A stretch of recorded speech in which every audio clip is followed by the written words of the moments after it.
Ok, pues vamos con una bueno, más bien con la sección más importante de este curso de álgebra lineal.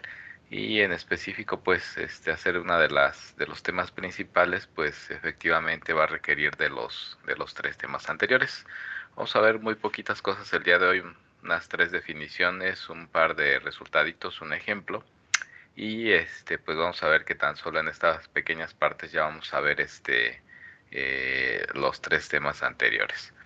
Bueno, los temas principales pues es la diagonalización de una transformación lineal o ya sea de la matriz asociada a una transformación lineal. Vamos a ver criterios de cuándo se puede diagonalizar, cuándo no se puede diagonalizar. Este aspecto pues en realidad no siempre se puede hacer. Vamos a ver entonces criterios de cuándo es un sí, solo si se puede diagonalizar una transformación. Vamos a ver los conceptos que van relacionados, específicamente pues los más importantes son el de valor propio, vector propio. Entonces vamos a comenzar con la definición de qué significa que nuestra transformación sea diagonalizable. Voy a tomarme una transformación lineal de B en B. Aquí ojos, van del mismo espacio en el mismo espacio.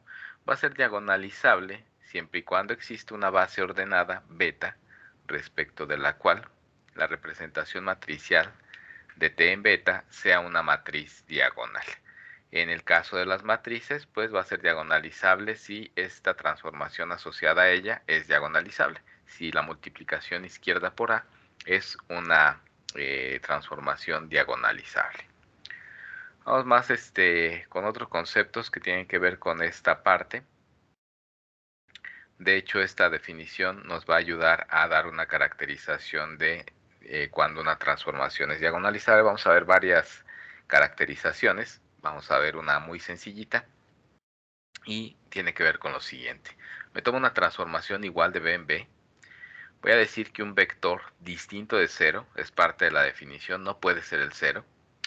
Es un vector propio si va a existir un escalar en F en el campo, tal que T por U es lambda por U. Es decir, como si multiplicar o aplicar, perdón, la función T fuese la multiplicación por lambda, pero exclusivamente para este vector. Esto no significa que ocurra para todos los vectores, ya que no cualquier vector es un vector propio. Específicamente el cero pues no lo es, pero independientemente puede haber vectores distintos de cero que no satisfagan esta relación. ¿Ok? Bueno, entonces aquí ojo que por ejemplo el cero, si lo coloco aquí, t de 0 es 0 y lambda por 0 es 0, pues por supuesto que tendríamos que t de 0 es lambda por el 0, pero eso es una relación trivial porque funciona para cualquier lambda, entonces no lo quiero como un vector propio. Entonces simplemente dentro de la definición excluimos al 0, ¿ok? Aunque le pase para todo lambda. Aquí específicamente esto no es para todo lambda, dice que exista, entonces es para algún lambda muy específico. De hecho, a este lambda tan específico le vamos a llamar el valor propio de t, correspondiente al vector u o asociado al vector propio u, como lo quieran llamar. En el caso matricial, pues vamos a tener que para una matriz, un vector distinto de cero es un vector propio si existe un lambda tal que A por U es lambda por U. Aquí nuevamente como si la multiplicación izquierda por A fuese la multiplicación izquierda por lambda. Para los vectores U que así suceda, pues estos van a ser vectores propios siempre y cuando sean distintos de cero y lambda sea un escalar. En este caso, pues también U es un vector propio tanto de A como de la transformación L de A. Asimismo, lambda es un valor propio de A asociado a U y también es un valor propio de L de A asociado a U. ¿Ok? Entonces, lambda es llamado el valor propio de A correspondiente a U.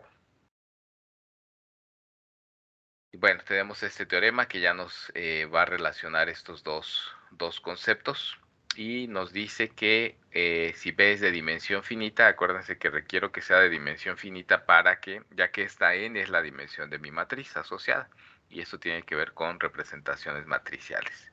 Me tomo una transformación de B en B, lineal, entonces T es diagonalizable sí, solo si existe una base ordenada que consiste de vectores propios. De hecho, la definición de que T sea diagonalizable esa base que existe, pues justamente vamos a ver que es de vectores propios y al revés, ver que si es de vectores propios o existe alguna de vectores propios, respecto de ella la representación matricial va a ser diagonal. Entonces no estoy más que uniendo la parte de que la definición de que sea diagonalizable con los conceptos de vector propio, valor propio. En este caso, si beta, U1 hasta UN es la base de vectores propios, entonces la representación matricial de T en beta es una matriz diagonal con diagonal de I y I. Aquí recuerden que esto significa que de IJ es 0 para I distinto de J, salvo pueden ser distintos de 0 o 0 cuando coinciden los dos. En este caso D es diagonal y pues va a resultar que estos elementos en la diagonal pues justamente van a ser los valores propios de T.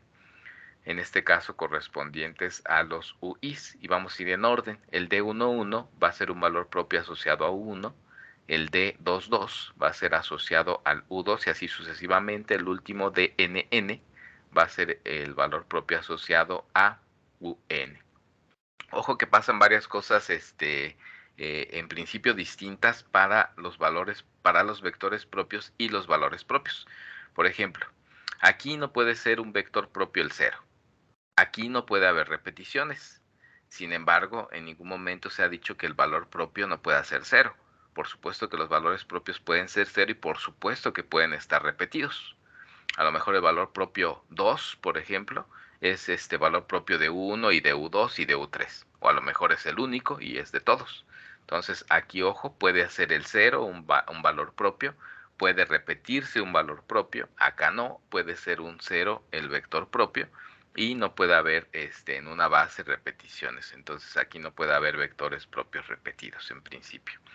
Bueno. Vamos a ver la demostración súper sencilla, prácticamente es usar las definiciones que ya tenemos.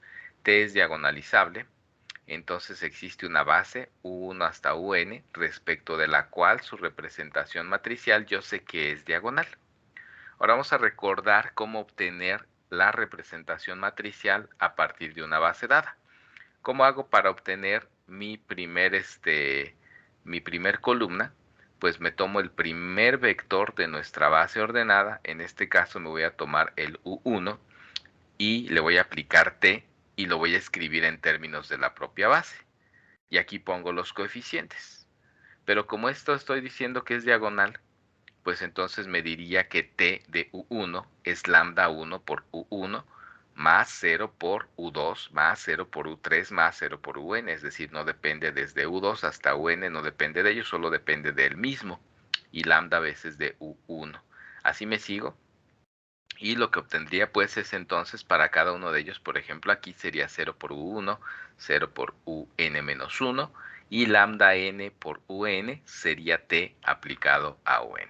En general, pues esta expresión me diría que T de UI es lambda I veces el vector UI.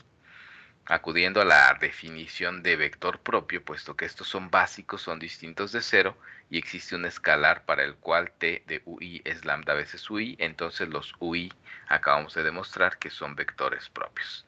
Es decir, esta base que me da la definición de que T es diagonalizable, esta base pues consiste de vectores propios y además me dice que los elementos en la diagonal pues justamente son los valores propios.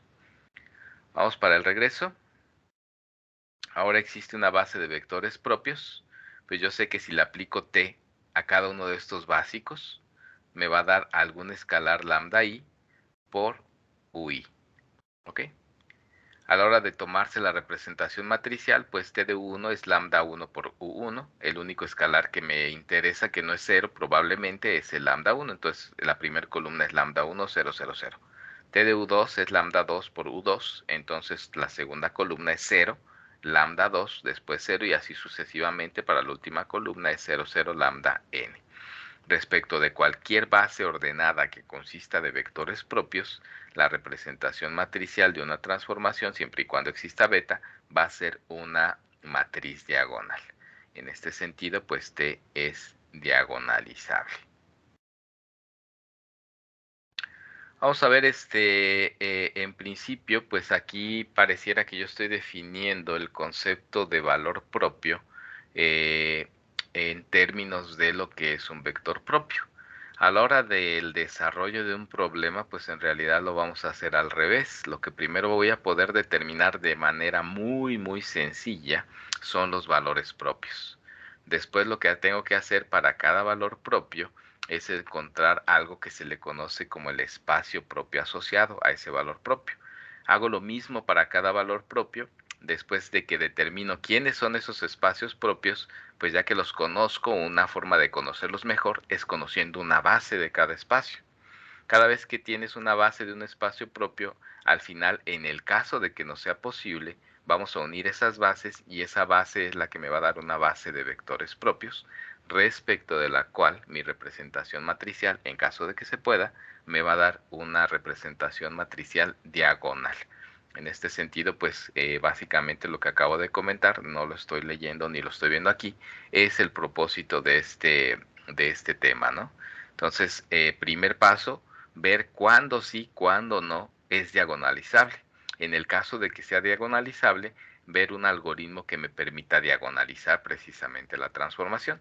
Y lo primero tiene que ver con el siguiente teorema que me va a decir cómo calcular justamente los valores propios. Va a ser el primer paso de lo que debo de hacer para este tema y específicamente para su examen. Les recuerdo que de hoy en 8 vamos a ver el ejercicio más importante. Me voy a basar en ese ejercicio y prácticamente su examen va a ser un ejercicio como el que hagamos el próximo día jueves. Y el primer paso tiene que ver con lo siguiente. Entonces me voy a tomar una matriz A y me voy a tomar un escalar lambda que sea un valor propio de A. ¿Ok? Y entonces va a resultar que lambda va a ser valor propio de A si solo si me tomo esta matriz, que es A menos lambda veces la identidad. ¿Qué es esto como matriz? Tómate la matriz A y en toda la diagonal, a todos los elementos de la diagonal, réstale lambda. Calcula su determinante. Si su determinante es 0, pues entonces es porque era un valor propio. La solución de este teorema es muy sencilla. Vamos a ver lo siguiente. ¿Qué es que lambda sea un valor propio de A? Pues si es un valor propio de A, a menos que exista o esté asociado a un vector propio. Entonces debe de existir un vector propio, que en principio es distinto de 0 por ser vector propio, que satisface esta relación. Recuerden que aquí estoy viendo los vectores en realidad como matrices o vectores columna. Entonces U en principio es un vector de n por 1 y A es de n por n, el resultado debe de ser un vector de n por 1. Asimismo, lambda a veces un vector de n por 1, una matriz de n por 1 es una matriz de n por 1. Como es una matriz de n por 1, puedo meter aquí la identidad de n por n y no me va a alterar este resultado. Ahora lo que voy a hacer es, esto está sumando, pasa restando y voy a ver qué me da exactamente. Si lo paso restando, diría A por U menos lambda por U igual a 0. Pero lo voy a factorizar de alguna manera, pero como operador o como transformación lineal. Esta es una transformación lineal que significa aplicarle A U, restarle lambda veces al aplicarle la identidad a U. Pero esto me daría A por U menos lambda por U igual a 0. Esta expresión, pues, no es otra expresión más que una expresión equivalente a esto que tengo aquí, solamente que con transformaciones lineales. Entonces, esto pasa, sí, solo si esto pasa. Ahora, ¿qué pasa si esto que está más remarcado en amarillito es una matriz a final de cuenta? ¿Qué pasa si esta matriz fuera invertible? Si es invertible, pues multiplique en ambos lados por el inverso de esa matriz. Aquí se cancelaría y me quedaría que U es esa matriz inversa por el vector 0, que es 0. Me diría que U es 0. Esto sería una contradicción a esta línea de aquí. Puesto que eso no puede ser 0, entonces la forma de decirlo es que esto es un sí y solo sí. Esta matriz no puede ser invertible. Ahora recordaremos un resultado que me dice que una matriz es invertible si solo si su determinante es distinto de 0. La versión negando a ambos lados, pues me dice de manera equivalente que una matriz es no invertible si solo si su determinante es 0. Entonces ya tenemos pues que lambda es un valor propio de A, si solo si el determinante de esta expresión, quien quiera que sea, es 0. Entonces esta expresión es muy importante, tan importante que vamos a asignarle un polinomio relacionado con esto que va a tener un nombre que ustedes seguramente ya conocen, que es el polinomio característico. Voy a dejar esta línea de acá. Para una matriz vamos a definir y denotar al polinomio característico de A por phi A de X, que va a ser el determinante de una expresión muy parecida aquí, solo que en lugar de lambda, que lambda es un elemento del campo, voy a poner al polinomio X. ¿Ok? Entonces A menos X por la identidad, que es esta matriz con polinomios o con entradas polinomiales, pues no es más que a la matriz A restarle X o el polinomio X en toda su diagonal. Luego calculo el determinante y lo que me dé es un polinomio, y como polinomio se va a llamar el polinomio característico. Aquí con un poquito de cuidado, en estas matrices todo vive en el campo, pues los coeficientes, las entradas viven en el campo, aquí no. Aquí las entradas viven en un anillo de polinomios que es este de aquí. Hay que tener un poquito de cuidado porque ya cualquier elemento no necesariamente tiene un inverso, con tal de que sea distinto de cero, pues no necesariamente. De hecho, casi los únicos elementos que van a ser invertibles son los polinomios constantes. Entonces tiene sus ventajas, desventajas. En realidad nos estamos pasando a otro mundito, hay que tenerlo y trabajarlo con cuidado. ¿Qué es lo que estamos viendo entonces? Por ejemplo, cada polinomio tiene relacionada una función polinomial. Eso es algo que nunca nos comentan en la secundaria y da origen a un montón de errorcitos. Por ejemplo, yo debería de poner el polinomio o la función polinomial phi a en lambda y me daría esta expresión. Esta sí la puedo igualar a 0. Lo que estoy haciendo entonces es, dado este polinomio, calcular sus raíces. Si yo calculo sus raíces, pues quiero resolver esta ecuación. Al resolver esta ecuación y obtener todos los posibles valores de lambda en el campo, pues lo que voy a obtener es todos los posibles valores propios. Entonces, una herramienta que va a adherir a este concepto de diagonalización de una transformación es el polinomio característico. Ahora, cuando tenemos una transformación, el polinomio característico calculen cualquier matriz asociada a esta transformación y a esa matriz calculen su polinomio característico, va a ser el polinomio característico de la transformación. Si encuentran las raíces de este polinomio, pues lo que van a obtener justamente son los valores propios. Ahora, respecto al ejercicio de nuestro cuarto examen, el primer paso es calcular el polinomio característico. El segundo paso es obtener las raíces del polinomio característico, o dicho en términos de este tema, obtener los valores propios, los distintos valores propios. Bueno, eso es algo súper importante que vamos a estar trabajando. Un ejemplito, bueno, aquí simplemente la anoto otra vez, los valores propios de A son las raíces de este polinomio. ¿Ok? Ahora, vamos a ver un ejemplito y con esto ya terminamos. Justamente tenemos una matriz, 1, 4, 1, 1. El polinomio característico pues te dice a la diagonal, réstale x, entonces me daría 1 menos x, 1 menos x, el 4 y el 1 los dejo igual. Entonces ya tengo esto de aquí. De hecho, esta se llama matriz característica. Aquí un comentario. Aquí depende del libro. Hay varios libros que lo definen al revés. ¿Qué es al revés? X por la identidad menos A. Eso al final solamente va a cambiar aquí un signo. O me va a dar más o me va a dar menos dependiendo de cuál versión esté tomando. Entonces ahí sí con cuidado para que no se espanten si en algún libro lo ven al revés, como la identidad por X menos A. Es decir, simplemente estoy intercambiando estos, evidentemente le estoy cambiando el signo. Entonces algo debe de alterar, ¿no? Recuerden que aquí si yo meto un menos, ese menos va a salir a la menos n, menos 1 a la n. En el caso de que el tamaño de mi matriz sea par, pues me va a coincidir sin problema, pero en el caso de que sea impar, sí me va a cambiar el signo. Entonces tengan cuidado con la definición del polinomio característico, simplemente por la diferencia de este signo. Bueno, aquí es un determinante muy sencillo, multiplico estos dos y resto este productito. Es decir, es 1 menos x al cuadrado menos 4.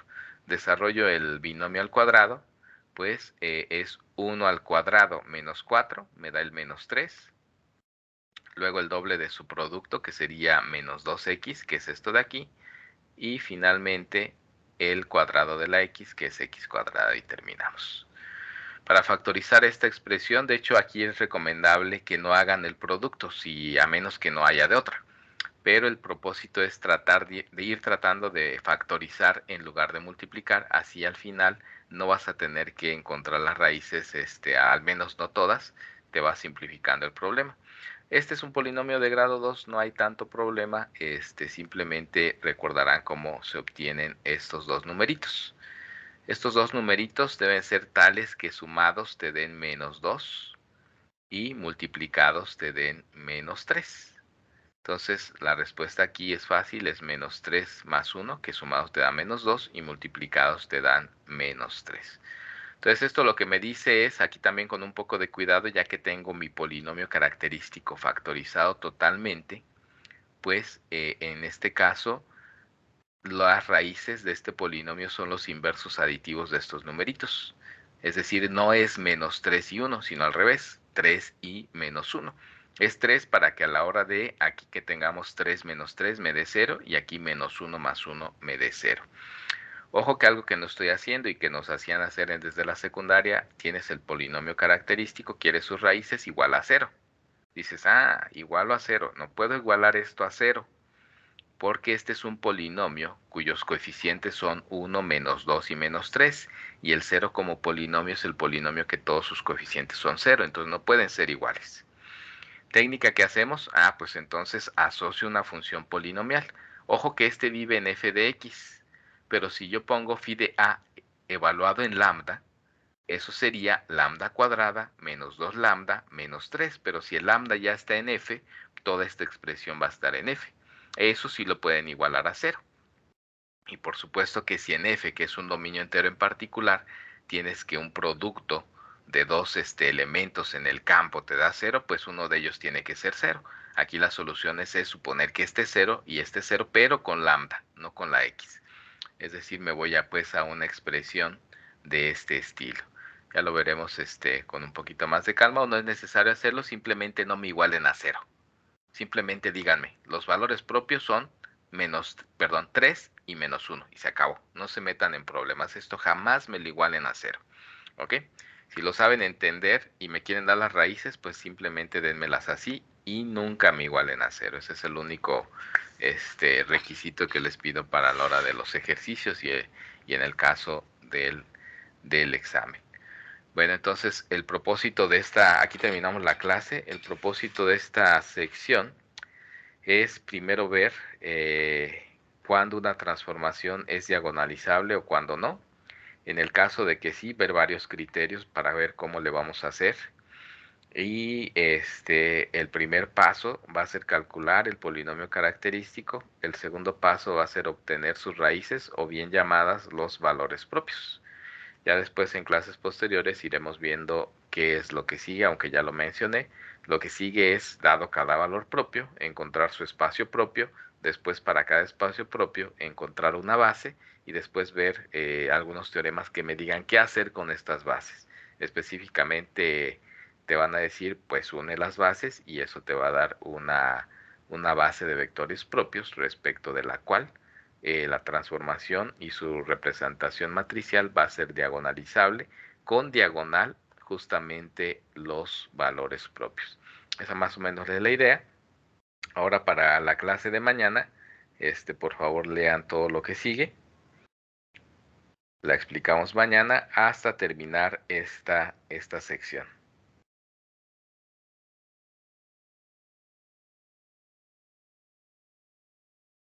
Para la próxima semana comenzamos con el 4.2, sigue siendo diagonalización. Y voy a ver el martes muy poquito, 2 hojitas y media, y me voy a detener en el ejemplo para que el ejemplo lo veamos completito el próximo día jueves y no esté dejando el ejemplo a medias, o para que la clase tampoco sea muy larga, porque el ejercicio sí sí está larguito, ¿no? Es un par de hojitas, prefiero verlo el jueves Y finalmente para de mañana en 8, pues a partir de aquí vamos a tratar de terminar los primeros, pues los primeros 2 temas, ¿no? Ya regresando de vacaciones, pues nos tocará estudiar la parte de el tema 4.3, sumas directas, veremos de qué se trata. ¿Dudas, preguntas? Profe, yo ¿Sí? tenía una duda. Adelante. ¿Podría repetir por qué no debemos igualar a cero las raíces? No, ¿por qué no puedes igualar a 0 el polinomio? Porque es un polinomio y el polinomio no es 0. ¿Cuándo algo es igual a 0? Pues cuando es 0. ¿Ok? Ah, ya. Sí, Déjame gracias, ir para allá. profe.